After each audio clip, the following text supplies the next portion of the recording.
विकल्प अगर नहीं है तो बिहार के लोगों को ही विकल्प बनाना पड़ेगा। आज बनाइए कि 20 वर्ष के बाद बनाइए, हम बनाएं या कोई दूसरा बनाए, बनाना तो बिहार के आदमी को ही पड़ेगा।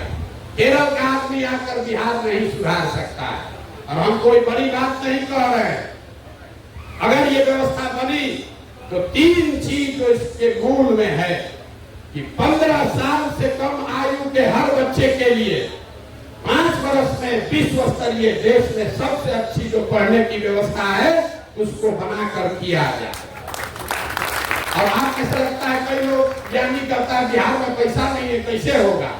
आपको बता दें कि इसी करीब बिहार में आज के हमारे बच्चों के शिक्षा के नाम पर हर साल 45,000 करोड़ रुपया सरकार खर्च कर रही है।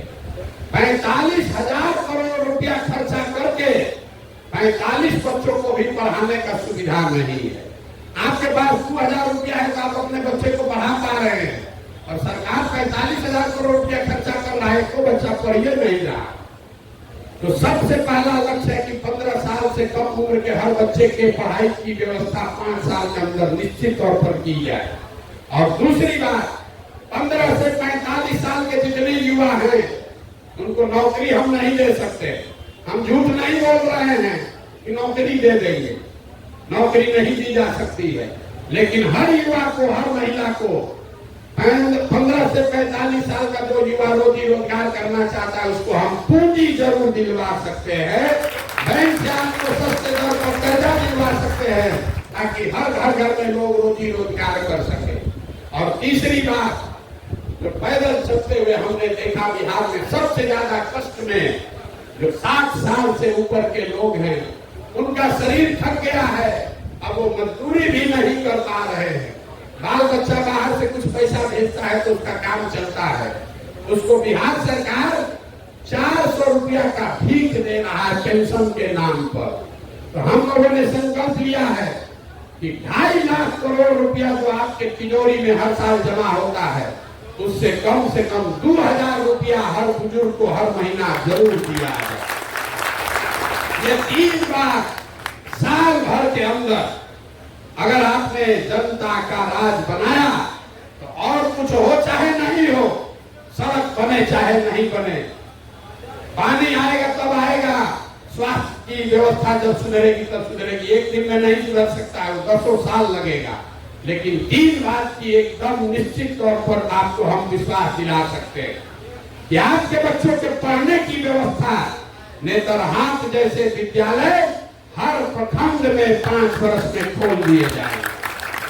और दूसरी बात, जितना भी लड़का है चाहे वो बाहर रह रहा है या बिहार में रह रहा है, 15 से 45 साल के किसी भी युवा को पूंजी के अभाव में कहीं पर जाकर मजदूरी नहीं करना पड़ेगा।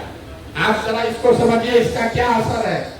अगर आपको बाल काटने आता है, अगर आपके पास 1 लाख रुपया का पूंजी हो, कर्जा मिल जाए, आप सैलून खोलिएगा, 4 आदमी को रोजी रोजगार दीजिएगा, अपना परिवार चलाइएगा। जब वो 1 लाख रुपया आपको लोन नहीं मिलता है, आपको बाल काटने आ रहा है, लेकिन जाकर आप पटना में, दिल्ली में मजदूरी कर रहे हैं। पूंजी की वो ताकत है। अगर बिहार के लोगों को पूंजी मिल जाए तो यहाँ का ज्यादातर युवा अपना तकदीर खुद से बना सकता है। तो ये 3 संकल्प लेकर चले हैं। अगले 10 वर्ष में बिहार को देश के 10 अग्रणी राज्यों में शामिल कराना है, और उसकी नींव में हम विश्व गुरु का बात नहीं करते हैं, सबको नौकरी दे देंगे ये बात नहीं करते हैं, आपको भारत में सबसे आगे बना देंगे, राजा बना देंगे ये बात नहीं कहते।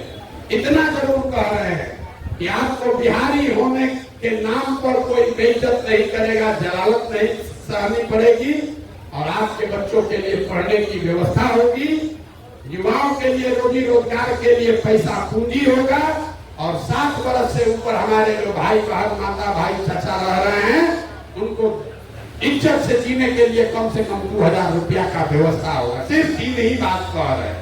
आपको ठीक लगे तो जगिए, जुड़िए, इस व्यवस्था का हिस्सा बनिए, और न ठीक लगे तो जिसको वोट दे रहे देते रहिए। अभी भी आपने लोकसभा में वोट देकर जिताया है, 2-4-6 महीना और देख लीजिए, कुछ बदलने वाला नहीं।